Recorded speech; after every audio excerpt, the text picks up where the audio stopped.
Good morning. So good to be back. It's been a couple of years, and Greg and I are just so pleased to be back. And I want to thank especially Kunjin Roshi, dear Dharma friend and mentor and teacher, for inviting me to give this talk today. And thank you to all of you for being here and for taking care of this beautiful place and practice. And it's so enlivening and encouraging to be here. So thank you. We're so happy to be back.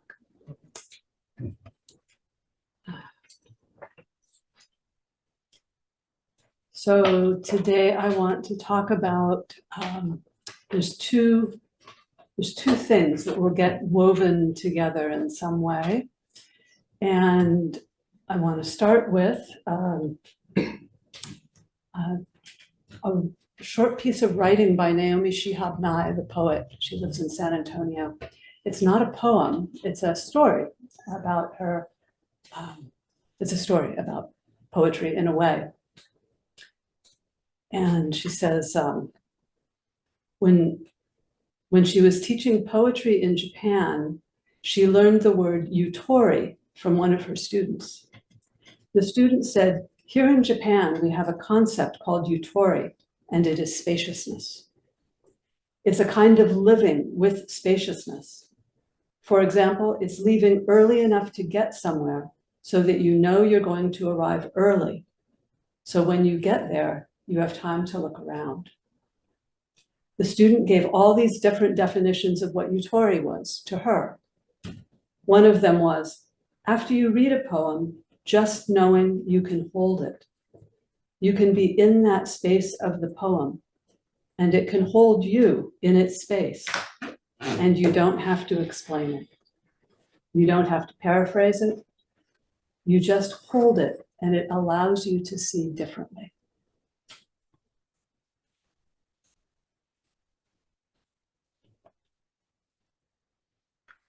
So the other is a koan, case number 19 from the Mumonkan. Joshu asked Nansen, "What is the way?" Nansen replied, "Ordinary mind is the way." Joshu said, "Shall I try to seek after it?" Nansen said, "If you try for it, you will become separated from it." "How can I know the way unless I try for it?" The way is not a matter of knowing or not knowing. Knowing is delusion, not knowing is confusion. When you have really reached the true way beyond doubt, you will find it as vast and boundless as outer space. How can it be talked about on the level of right or wrong? With these words, Joshu came to a sudden realization. So these two have been weaving back and forth for me for a while. This spaciousness, this allowing, and the striving, the trying. And maybe this was partly coming up because it feels somewhat seasonal. It's Christmas Eve today. It's the holiday season more generally. It's the end of the year or the end of the semester, depending on what your daily world is in. And I think for most of it, it's a busier time than usual. And yet we're supposed to be open at this time of year and receiving and connecting and all of these things. And we're so fortunate to have this place and this practice that gives us a framework for doing that. But it can still be a challenge and a practice.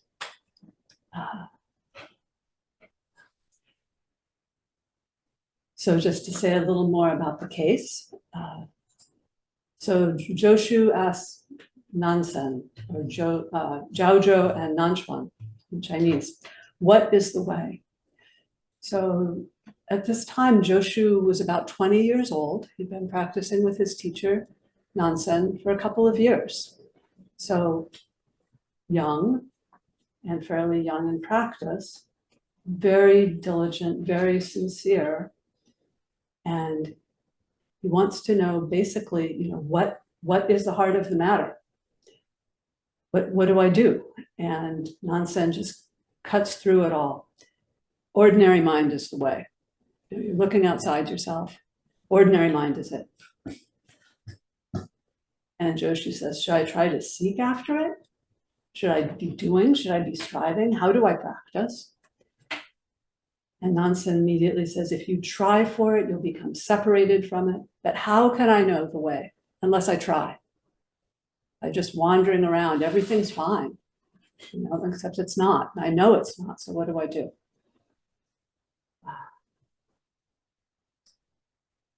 The way is not a matter of knowing or not knowing. Knowing is delusion, not knowing is confusion. When you have really reached the true way beyond doubt, you will find it as vast and boundless as outer space. How can it be talked about on the level of right or wrong? And Joshi was ripe enough to have a realization in that moment, but it took him 30 years of practice, additional practice, to be able to express it. So we all have these moments, and then the expressing can be challenging. But that still place in the center is so important. So this spaciousness, the sense of spaciousness that, it's vast and boundless like outer space, or the sense of spaciousness in Yutori is a kind of a negative capability, not doing, that has a tremendous power. This capacity to not know, to not grasp, to not have ideas about things, to not get caught in planning mind. One of my personal favorites is not trying to fix or control something that's happening. To not try to make it better, but just to allow it to be, to allow myself to be, to let myself alone and to let other people have the experience that they're having, just as it is. And this is a great gift that we can give ourselves and give others. So this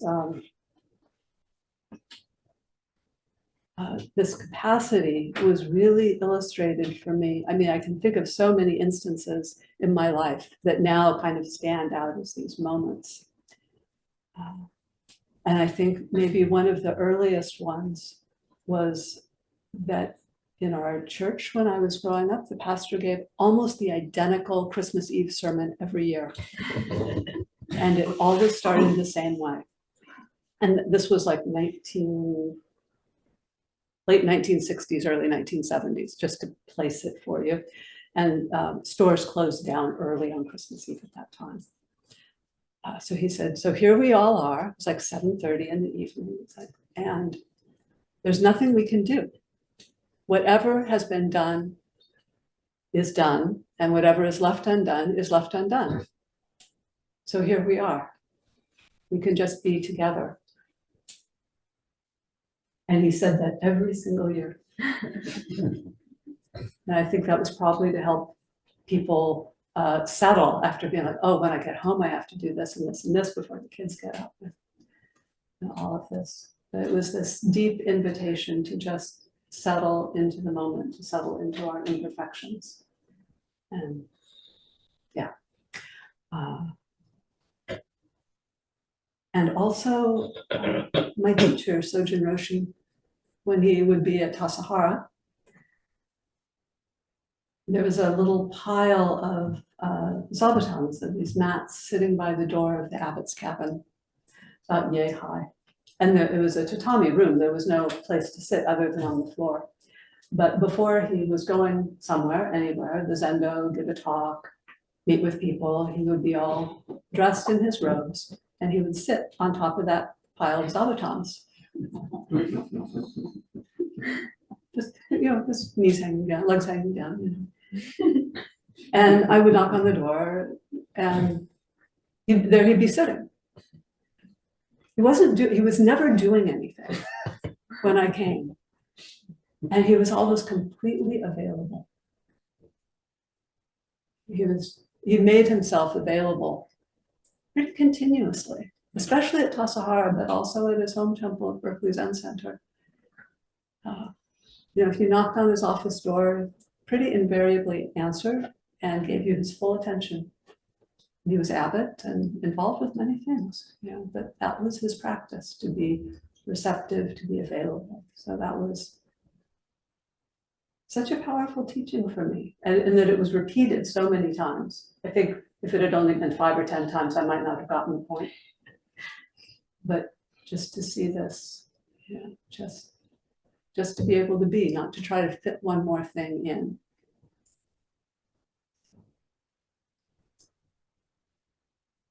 So to be able to refrain from hurrying, rushing, fitting one more thing in, fixing, controlling, whatever your personal hit list is, requires some effort, actually.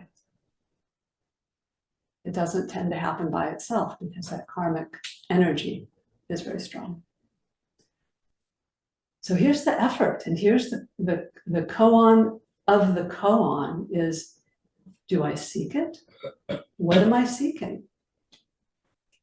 And do I try? Do I not try? And what Nansen is doing is not saying, well, it's this balance. You have to try a little bit this way and then let go a little bit this way. No, it says, turning away and touching are both wrong. Neither one of them is it.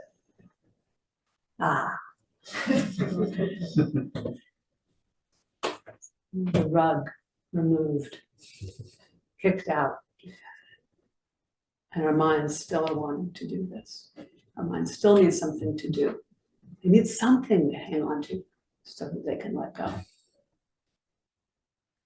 And I think that was part of why I really appreciated the Naomi Shihab piece.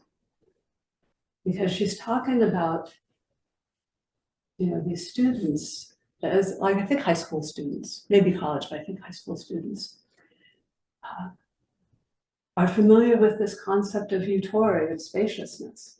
And she asked them, like, what does it mean to you? And she got many, many different answers. And this one about, because they were talking about poetry, being in the space of the poem was this very rich answer. But some of them were just very ordinary, very everyday, little practices that they had, like this young woman who liked to arrive early, to leave early so she could arrive early, so that she could look around. I don't know about you, but when I'm arriving somewhere a little late, I don't tend to look around. I'm a little embarrassed, I'm hyper-focused on like just getting there. So just look around. Oh, look, there's space. We're in a room, there's people, there's things happening. What's happening? A young man said, oh, yutori is like when you have enough cord between your device and the charger. Very concrete. Very concrete. But to start paying attention to, without trying to get something, paying attention to, where do you find yutori? Where do you find spaciousness in your life currently? What do you gravitate toward? What settles you? What opens you? What would you like to cultivate in that realm? And I think it's really different things to different people. Some people are very nourished and find spaciousness in conversation, and others in solitude. Some find it in running, and others in sitting or lying down. Some find it in listening to music. Oh, there's space there. Others in silence. But this feeling toward, kind of feeling in the dark,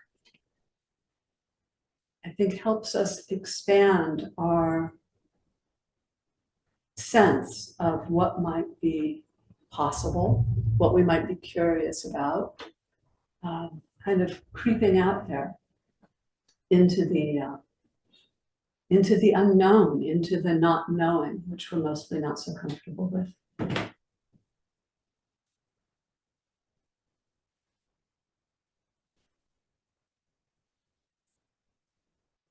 I had a friend many years ago she was a single mom and she had 3 young children. I think they were like 5, 7, and 9.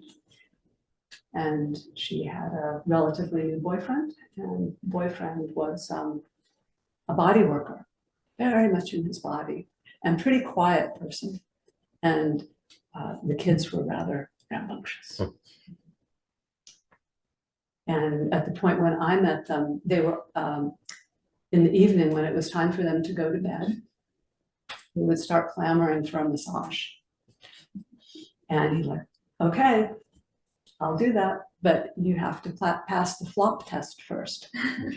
And the flop test was you just lay down on the carpet, face down, and after they'd been there for a couple minutes, he'd go over to them and he'd pick up a hand or a foot off the ground and drop it. And if they weren't completely relaxed, no go. He wasn't going to touch them until they were utterly relaxed and let go. I thought that's so interesting because they were really interested in getting a massage and very focused on that. And they had to focus on letting go completely, which I think is probably easier when you're a kid. But nonetheless, I thought that was really good. And they could all do it within like a minute or 2. It gives me encouragement for my own learning about presence and body and relaxation, which continues. It hasn't stopped at all.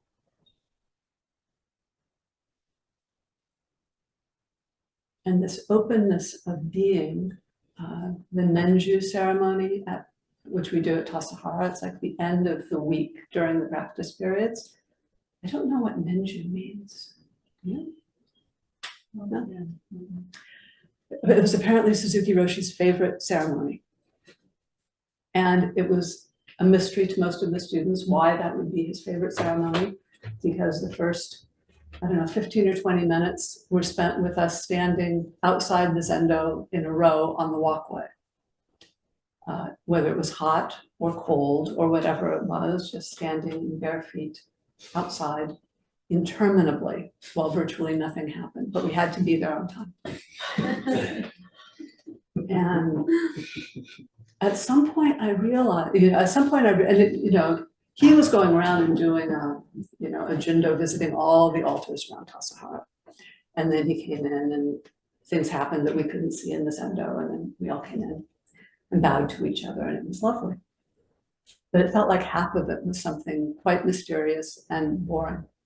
But one day I realized that there was absolutely nothing needed of me except to stand on the walkway at this time and to be silent and still.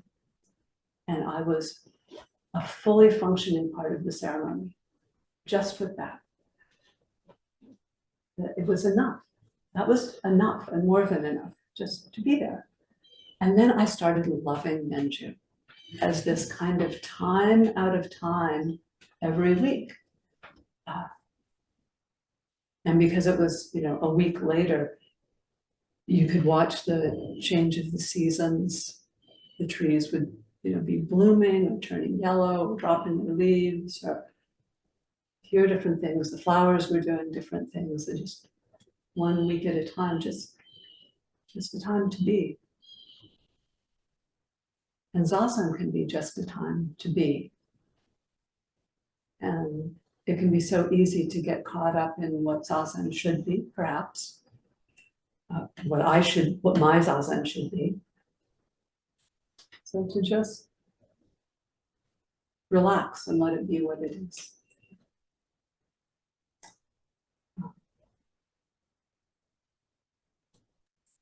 So this practices of Yutori are both what we do and what we don't do. and how we do it. So 3, what we do, what we don't do, and how we do it. Oh, that's kind of like the 3 pure precepts right there. What we're refraining from, what we're not doing, what we're doing that is positive, wholesome, beneficial, and how we do it, living and being with the benefit of all beings. So this is cultivating the empty field, which is full and rich and fertile. And this letting go and refraining from is actually the entryway to do all good. Because when we can open to a poem or a breath or whatever it is, then we're listening for something inside and it's not coming from outside. It's always both. Yesterday, Galen Roshi invited me to go to the museum to see the Kahindi Wiley exhibit, which was amazing. It's monumental paintings and bronzes, and there's so much there. And there were beautiful words that were printed on the wall, many of them words from the artist, modern pieces. And the words were informative, definitely, and helped create the space in a way, but mostly it was just being with the pieces themselves. And the lighting was amazing. It was like mostly dark, and then occasionally the statues were lit. They were all reclining poses, and they were all based off of old masters' monumental paintings in reclining poses. And he redid them in a more modern style with modern Black, both African American and African models. Doing these, like, both dead and alive, in repose and slain or whatever. And they're wearing very modern clothes. They're wearing jeans and tennis shoes and tank tops, hoodies, hoodies so lovingly crafted in bronze, woven hair that's like every braid in bronze. Perfect. And everything, I wish I could say more. I'm still very quiet inside. Seeing this, being with this. But the feeling was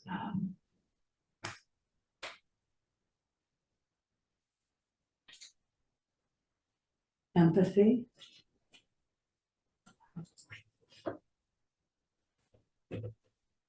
this kind of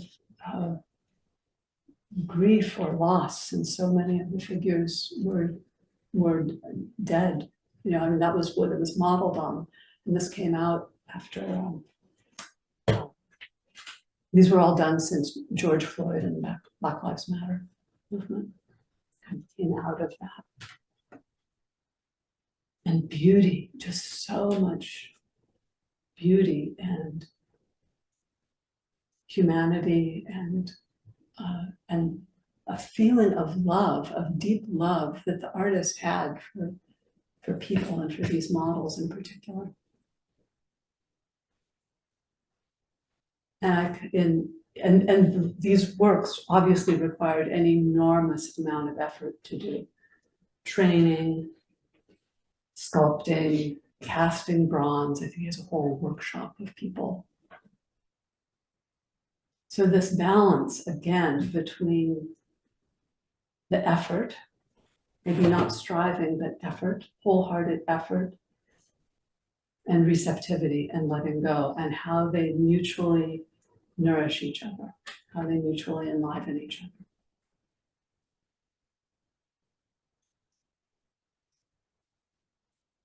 How we attend wholeheartedly to whatever is there, whether we like it or not. settle with it, and move with it.